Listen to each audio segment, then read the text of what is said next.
Hello everyone and welcome to this playthrough for Pro Division in the Origin Links tournament. The video is sponsored by Golf Clash and Playdemic, so let's go! Before we start and taking our shot, check down in the video description. You will be getting the direct time links to the holes in this playthrough. So even though it's a 25-minute long video, if you maybe, just for an example, need help for hole 6, 7 or 8, like for an example, you can press hole number 6 down below and you will get directly to hole number 6 and don't have to look for it yourself. But we're going to start with hole number 1 here, and we are going to play with the sniper. The sniper is going to be the one that we're going to play in every division from the second tee here for hole number 1. The reason for that is that we do have an accuracy of 100 and also an amazing ball guide of 4.5, and that will really help us in that way to adjust for the wind properly and also be very close to making that hole-in-one that we so much like to have. So we're going to play with a navigator here. We do not need to have more. As you can see, we are not in maximum distance of our club, but almost. So the thing that we are going to do here is that we are going to go first and foremost with 2 to 2.5 bar of topspin, and then we're going to adjust our ball guideline position 1 square to the left of the pin.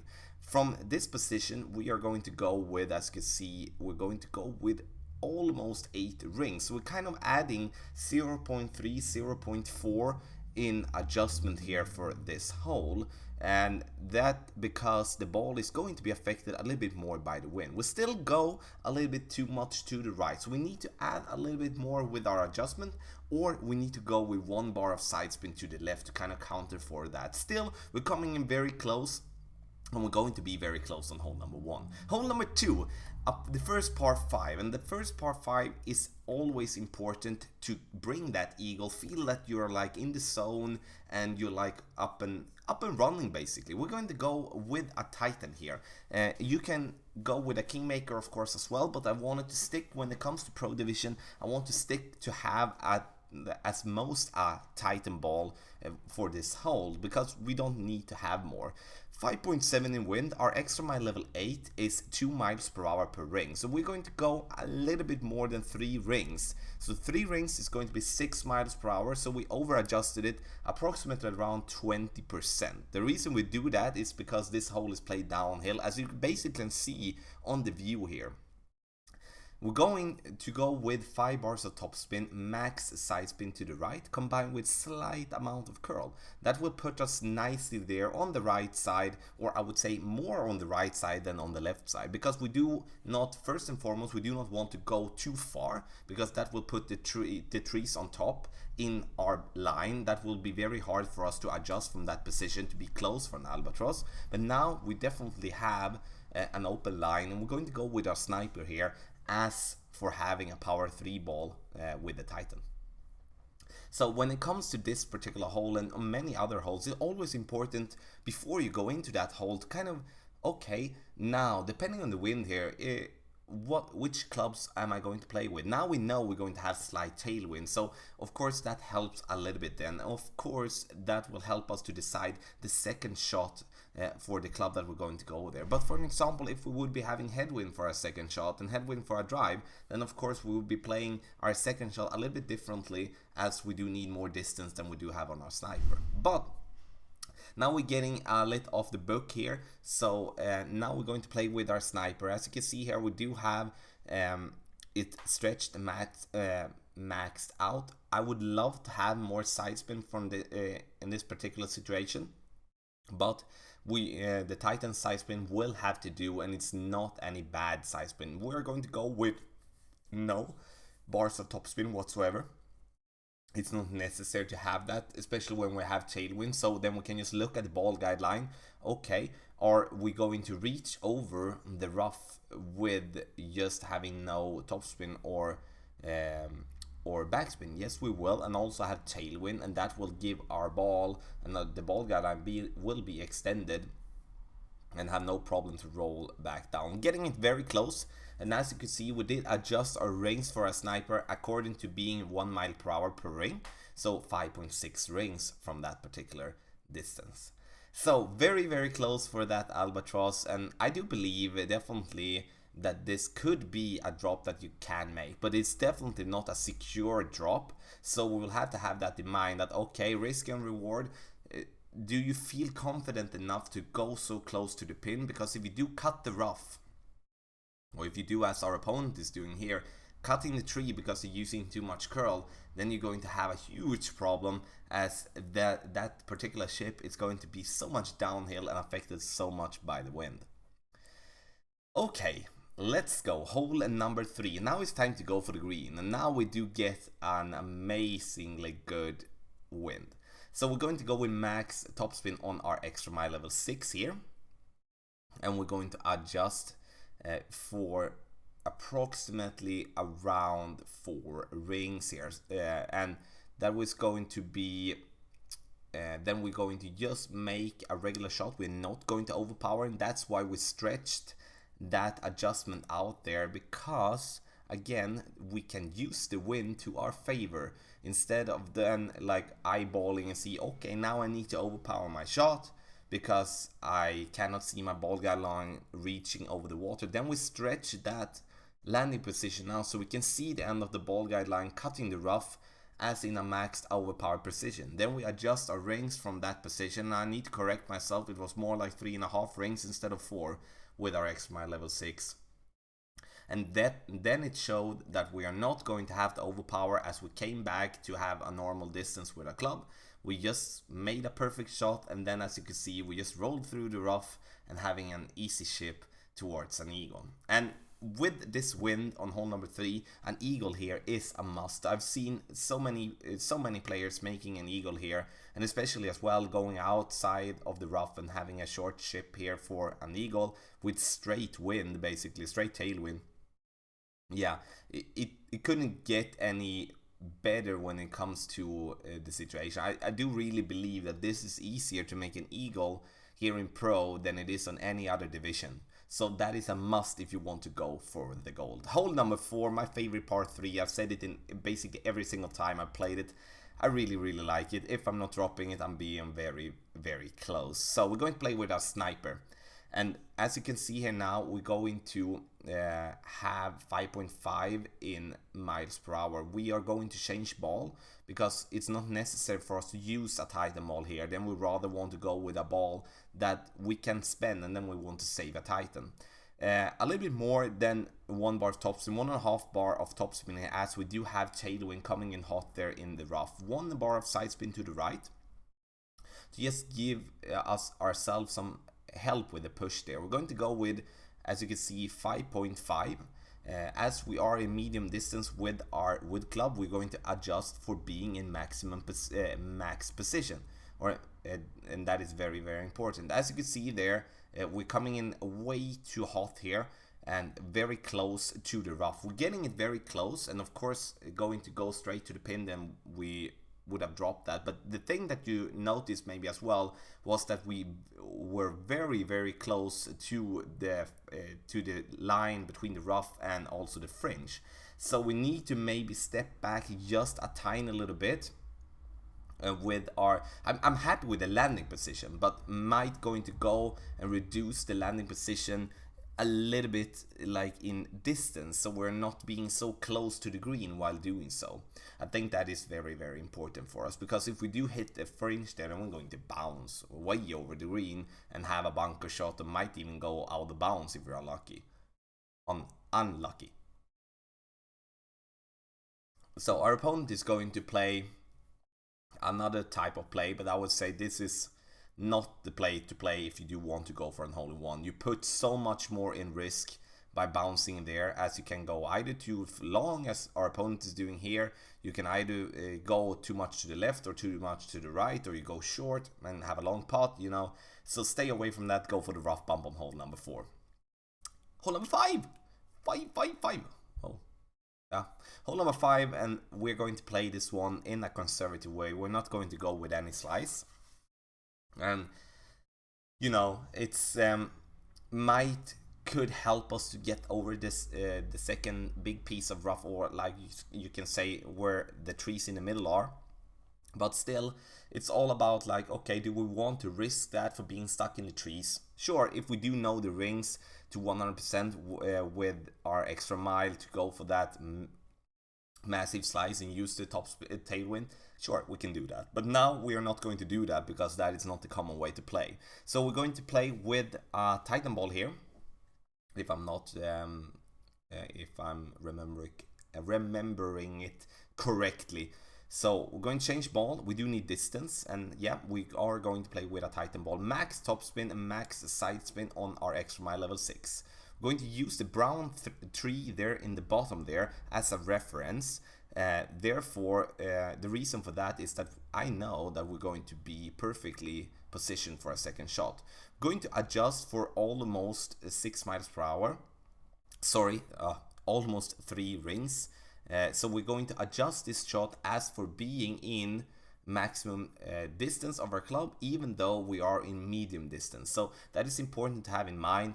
We're playing in medium distance from that position, but we are adjusting for maximum numbers. And you can hear me say that a lot of the times, because it's a very easy way to kind of start with elevations, and most of the times that will work perfectly. On some of the holes it's very much spot on, and some of the holes of course you need to add more when it comes to downhill and add more if it comes to uphill. But in general, on this particular hole, it works really well to go with maximum numbers while being in medium distance of our driver. Second shot here, and now we're going to play with a sniper again. And as for those that have watched the club guide that I made, also we do have the big dog, but we can play with a sniper. But for those that have seen the club guide, that was the thing that I wanted to come to, is that I do list up either a wood club with a lot of accuracy and ball guide, or a club with distance. So we're going to go with a big dog here, and I actually remember now the reason we do so is because we are not having the sniper upgraded in a high level on this particular account. Big dog, going to go for 4 rings, 1 bar of back spin, max side spin to the right, and max curl. That will give us a lovely push in here, and we're going to fall back down here towards the pin and going to be kind of close to making an albatross. But in the end, it's a tough shot and not a hole I would expect myself to make an albatross, but at least we're going to do our best to make that happen. As you can see, our opponent here has been playing like through the trees, or like trying to go around the trees, etc. And that of course is going to make everything so much harder for you. So try to stay away that as much as possible, and that's a big reason as well that I'm playing the way that I'm playing on this particular hole. I know if you do have a lot of experience, you do have a lot of knowledge, you know that you will hit your ball perfect 9 out of 10 times, and you know your rings, sure, you can play many of the holes in as an aggressive way possible, with all in the end for a playthrough here to show the best way to make at least a secure eagle, and then of course that we can give ourselves the chance to make an albatross. So okay, hole number 6 now, and this is a must eagle in my opinion as well. 3 bars of topspin here we're going to go with. And the reason for that is that we do have tailwind, 7.2 in basically straight tailwind, a little bit like northeast with our wind, but in the end we can count this one as basically straight tailwind. Hard to adjust there with the trees in the middle, so we kind of have to eyeball it. And we are going to go with just a tiny little bit of side spin to the right, and that is because we want to push our ball more straight up towards the pin, as we are going to want our ball to roll as much on the green to not fall out from the green and getting into the rough. I take a fringe shot here all day and every day, but as you can see with the wind that we do have, we need to we need to adjust for the ball guideline being either extended when it comes to tailwind, or compress while being played in headwind. And now tailwind is going to be extended, then we don't need to use more topspin than 3. We could have also kind of go with just a little bit less. I would prefer going with a quarterback here or the rock. If you do have it upgraded, it's important that you do have 3 bars of topspin on this particular hole. with one of those clubs. But the reason I think that is a better club is because you do have the accuracy, you do have the ball guide, but in the end this play works with whatever driver you want to play with, as it's the same type of shot and to go with in that particular case. So we, in our position that we did over adjust our shot a little bit. We can say first and foremost we are in somewhere between medium and minimum distance of our club, but we are adjusting it for maximum distance due to its played downhill. That is also important to have in mind. Hole number 7, the last par 3. Can we be close for an hole-in-one here? We are going to go for the rough bump.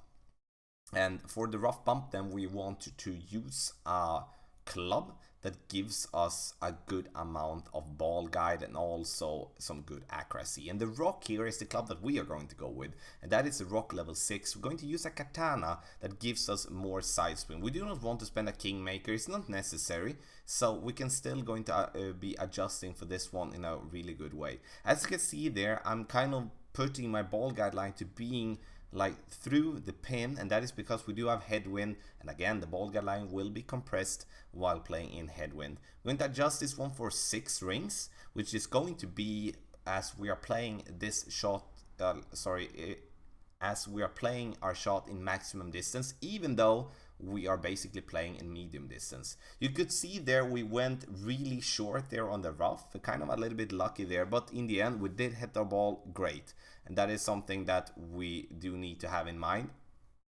As what can I say, we do need to have that in mind when it comes to that particular situation, you know, with the rough bump there. Sure, if you do not feel comfortable by going with the rough bump, then play either as our opponent is doing with a lot of backspin on your club, or you go before the bunker, bouncing it over and getting it with a wood club to the pin.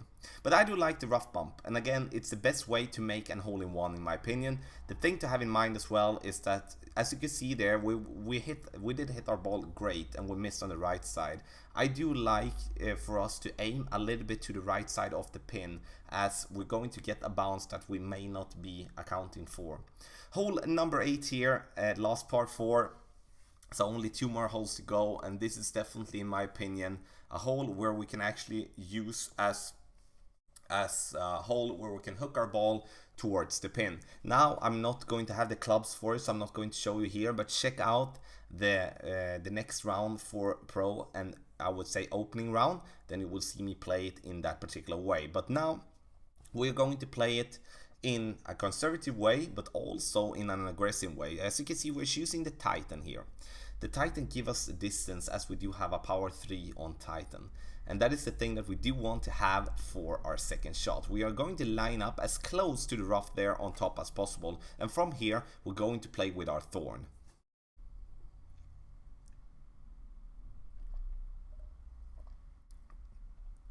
And I would say, like, if you're going to go for a hook, then I know there is a lot of videos out in the community for players that have been playing that one in pro. And the reason it's played in pro is because there is an amazing amount, or it's not amazing, but it's a really good wind to go for the hook. On expert we do have headwind, on master we basically have headwind as well, so it's not possible. In rookie you most likely won't be having the clubs to do so. So if you're going to do it in pro, try to stay away on the other divisions. But now in this particular situation we do have a very good opportunity to make this ball drop. And we're going to play this one as we would be in maximum distance. Sure, we could be going for the dunk here, but I don't like to go with the dunk while having tailwind, because that means that we're going to come in hot, and as if we just coming in a little bit too hot, then we're going to bounce on the pin and we're going to fall back down into the water, and that is not something that we do want to do. So I'm trying to stay away from the dunk on this hole as much as possible, as I've been sinking many dunks, but also been going back into the water a couple of times. So adjusting for max backspin, we want our ball to bounce there on the fringe to get back, fall back down, coming in a little bit too much there to the left. Need maybe to use a little bit more to the right with our adjustment there to be more spot on. But in the end, we give ourselves a good shot towards the pin to make an eagle. So our opponent here, of course, going to make the green, even though it's going to be a tough one with the Malibu here, less upgraded as well. But, you know, if you do find yourself making a lousy drive, then the only thing that you can do is to play it very conservative, give yourself room to get to the green and take a long putt or take a wedge from the fringe to secure that birdie at least, because then in the end, the drive is so important on all these tough holes. Last but not least, we're going to play hole number 9. Hole number 9, we are going to play with, first and foremost, we're going to go with the extra mile level 8. We're going to go with a berserker ball here, and a berserker ball you can win in the golden shot by playing the hard division there, or if you're playing in masters division. If you're not having a berserker ball, then I suggest that you're using a power 4 ball if you have anyone, or you're using a kingmaker ball as worst. The reason for that is that we do need distance here, and the thing that I'm going to try to do is that I'm going to give myself some room here with max overpower to bounce over the rough and the bunker on top to give myself a good position towards the pin. As you will be able to see here now, we're going to come in too hot here. We do need to use one more backspin, we need to use one in backspin here to give ourselves that room. Sure, if we would be hitting the ball great, then we would be staying away from the rough. But this is the trick with this hole, I would say. And sure, I know you can use a good amount of topspin, try to bounce yourself in a really tricky way, bounce yourself as close to the top as possible, but to give yourself that room and to give yourself that position with your second shot that you actually can go without overpowering your shot, bouncing it over the bunker on top, then you need to play it in an aggressive way. Then of course you risk going into the rough, into the bunker. The only reason I would say to not go with this particular play is if you're feeling very uncomfortable by playing an overpower shot. So this is excellent, I would say. Sure, there is a lot of room to go more to the top, but this is excellent. Going to be absolutely enough if you're having the second club for it. Now we're going to play ourselves up short, as you can see here, and this is, I would say, the common play, I would say. Even though we are having a Nirvana here and we have some tailwind, we're not going to try for it. We're just going to line up, make our adjustment, then we're going to put ourselves as close to the top as possible, giving ourselves some room with the endbringer that we do have. So in that particular situation, you can see a more conservative way on play hole number 9. And if you do have any questions about this playthrough in Pro, please make a comment in the comment section below. And this video was sponsored by Golf Clash and Playdemic, and here in the end I want to wish you the best of luck in the Origin Length tournament.